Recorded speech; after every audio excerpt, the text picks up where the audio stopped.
बहुत ही most important प्रश्नों की श्रृंखला आप लोग के लिए चल रहा है डिस्कशन से। गरीब विज्ञान के विद्यार्थी यदि आप हैं और आज 27 फरवरी है डिस्कशन, यदि पेपर में शामिल होना चाहते हैं, बेहतर करना चाहते हैं, तो ये सेशन आपका है। और आपको शुभकामनाएं आपके पेपर के लिए। बेहतर आपका पेपर जाए और उसको बेहतर को और बेहतर बनाने के लिए डिस्कशन आप सभी लोगों के समक्ष मैंने भी बहुत सारे मोस्ट इंपॉर्टेंट प्रश्नों की श्रृंखला आप लोग के लिए उपलब्ध कराई, जिनमें से ये भी एक सेशन है आप लोगों के लिए। जस्ट 2 से 3 घंटे पहले ही आप लोग को सेशन मिल रहा है, लेकिन इस सेशन बहुत ही महत्वपूर्ण है। इसका पूरा अध्ययन कर लीजिए और जितने भी 5 10 15 वीडियो जो इस समय बनाए गए हैं आप लोगों को, लगातार उन सब का अध्ययन कर लीजिए। देखिए बहरेपन के क्या कारण होते हैं, तो देखिए बहरापन अगर देखा जाए, सुनने की हानि आनुवांशिक भी होता है और अधिग्रहित, दोनों तरह के विभिन्न कारण होते हैं। देखिए बहरेपन क्या होता है डिस्टेंस, आनुवांशिक कारण की वजह से भी होता है। यानी ये एक देखा जाए तो माता पिता से विरासत में भी मिल सकते हैं और जन्म के समय मौजूद भी हो सकते हैं और बाद में जीवन में भी विकसित हो सकते हैं। देखिए बहरेपन के देखा जाए तो कुछ सामान्य आनुवंशिक कारणों में अगर देखा जाए तो विशिष्ट प्रकार के जीन जो होते हैं उत्परिवर्तनशील होते हैं, जो आंतरिक कान के विकास और कार्य के लिए क्या होते हैं, जिम्मेदार होते हैं। जैसे कहा जाए कि जीजेबी 2 जीन जो एक प्रकार के गैर सिंड्रोमिक आनुवंशिक श्रवण हानि से जुड़ा हुआ है। कौन, जीजेबी 2 जीन जो होता है वो गैर सिंड्रोमिक आनुवंशिक श्रवण से जुड़ा हुआ है। बहरेपन का देखिए अर्जित कारण जो होता है डिस्टेंस, वो कई कारणों से होता है। जैसे कहा गया तेज शोर की वजह से हो जाता है, संक्रमण की वजह से, जैसे ट्रेन वगैरह चलाते हैं लोग, तो ट्रेन के जो ड्राइवर होते हैं ज्यादातर देखेंगे उनके अंदर ये समस्याएं देखने को मिलती है ना। ज्यादा ट्रेन का इंजन इतना शोर करता है कि उन्हें मतलब बाद में बहरेपन का सामना करना पड़ता है। संक्रमण की वजह से होता है, उम्र बढ़ने के साथ होता है।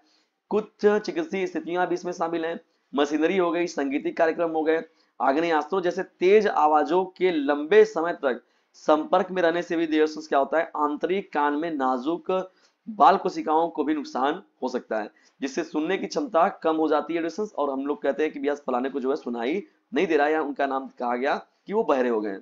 मेनिनजाइटिस हो गया, कंठमाला हो गया, ओटिटिस मीडिया जैसे संक्रमक भी कान की संरचनाओं को नुकसान पहुंचा सकते हैं। इसके परिणाम स्वरूप क्या होता है डिस्टेंस, देखिए सुनवाई हानि हो सकती है और उम्र बढ़ना सुनने की क्षमता में कमी का एक सामान्य कारण है। ठीक है डिस्टेंस, भाई जाहिर सी बात है, जब उम्र जब बढ़ता है तो ये कई प्रकार की समस्याएं दिक्कतें देखने को मिलती है, तो उन्हीं में से एक ये भी है, सुनने की समस्या भी आपकी हो जाएगी। ठीक है ना, जिसे प्रेस्बिक्यूसिस के रूप में जाना जाता है, जो आम तौर पर देखा जाए तो 50 वर्ष से अधिक उम्र के व्यक्तियों को प्रभावित करता है। जैसे जैसे लोगों की उम्र बढ़ती है, आंतरिक कान में संवेदी कोशिकाएं जो होती हैं वो खराब हो सकती हैं, जिससे सुनने की क्षमता में धीरे धीरे गिरावट आ जाता है और चिकित्सीय स्थितियां जो होती है बहरेपन का कारण बन जाती हैं। ठीक है ना, ओटोस्क्लेरोसिस जो शामिल होता है इसमें, एक ऐसी स्थिति जहां पर मध्य कान में असामान्य हड्डी की वृद्धि जो होती है वो भी ध्वनि संचरण को प्रभावित करती है। देखिए ऐसे तमाम कई मामले हैं। ठीक है ना, तो ये जो होते हैं आपके कारण कानों को ये प्रभावित कर सकते हैं, या तो फिर मतलब बहरेपन के महत्वपूर्ण कारणों में हो सकते हैं। एक व्यक्ति की अपने परिवार के प्रति क्या जिम्मेदारी है, दोस्तों देखिए ये बताने की जरूरत नहीं, इसमें तो आप बेहतर से बेहतर लिख सकते हैं, लेकिन फिर भी मैं यहाँ पर एक्सप्लेन कर रहा हूँ आप लोग को, ध्यान से देखिएगा इसको। देखिए परिवार के अक्सर समाज की आधारशिला माना जाता है, परिवार को अक्सर समाज की आधारशिला माना जाता है और उसमें व्यक्ति यानी प्रत्येक व्यक्ति का देखिए अपना एक महत्वपूर्ण होता है और पारिवारिक रिश्तों को बनाए रखने और पोषण करने में वो अपने महत्वपूर्ण रूप से अपनी जिम्मेदारियों को समझ सकते हैं, उसे निभा सकते हैं। देखिए परिवार के प्रति जिम्मेदारियां जो है सांस्कृतिक तौर पर भी होती हैं, सामाजिक तौर पर भी होती हैं और व्यक्तिगत मान्यताओं के आधार पर भी अलग अलग होती हैं। ठीक है ना, भावनात्मक समर्थन देखिए हो गया, वित्तीय सहायता हो गया, परिवार के सदस्यों की देखभाल करना, ऐसे तमाम चीजें जो होती हैं ये जिम्मेदारियां शामिल होती हैं किसमें, एक परिवार में व्यक्ति के प्रति। ठीक है, एक व्यक्ति का परिवार के प्रति। खुशी की बात हो गई, दुख की बात हो गई, जरूरत के समय बात हो गई, परिवार के सभी सदस्यों की बातों को सुनना, उन्हें समझना और उनके प्रति सहानुभूति दिखाना, दृष्टिकोण बनाए रखना, इन जिम्मेदारियों को पूरा करने के आवश्यक घटक है। ठीक है डिस्टेंस, तो ये बहुत ही महत्वपूर्ण है। और जो व्यक्ति होते हैं वो परिवार के भीतर मजबूत भावनात्मक बंधनों को बनाए रखने के लिए और सहायक और प्रेम पूर्ण वातावरण बनाने रखने के लिए भी बहुत ही महत्वपूर्ण होते हैं, जहां सभी सदस्य मूल्यवान होते हैं और सम्मानित महसूस कर सकें और किसी भी वित्तीय जिम्मेदारियों को जोखिमों को मिलकर उसका समाधान कर सकें।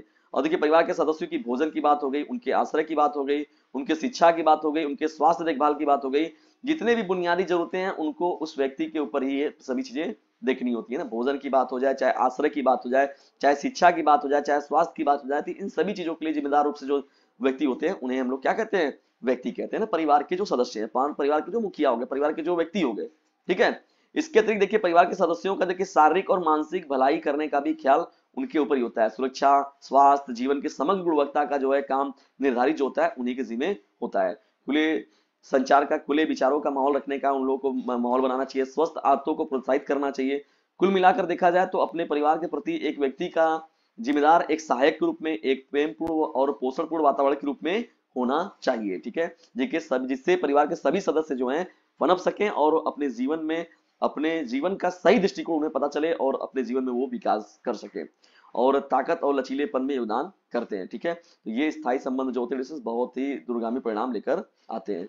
निश्चित देखिए ये महत्वपूर्ण प्रश्नों की श्रृंखला बहुत महत्वपूर्ण थी जो आप सभी लोगों के लिए प्रस्तुत की गई। निश्चित तौर पर डिस्टेंस मैंने अपने तरफ जितना ही प्रयास किया वो आप लोग को प्रभावित करेंगे एग्जाम में, और निश्चित तौर पर आपका पेपर बेहतर जाए।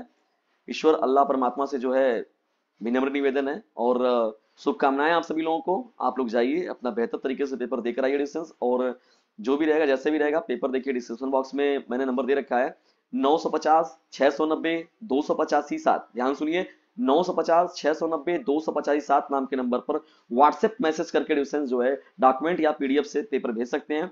मैं आप लोगों को शाम को रेडी रहिएगा, पेपर का मैं आप लोग को सॉल्यूशन भी कराऊंगा। वीडियो को अंत तक देखने के लिए आप सभी लोगों का हृदय की गहराइयों से विनम्रता पूर्वक धन्यवाद।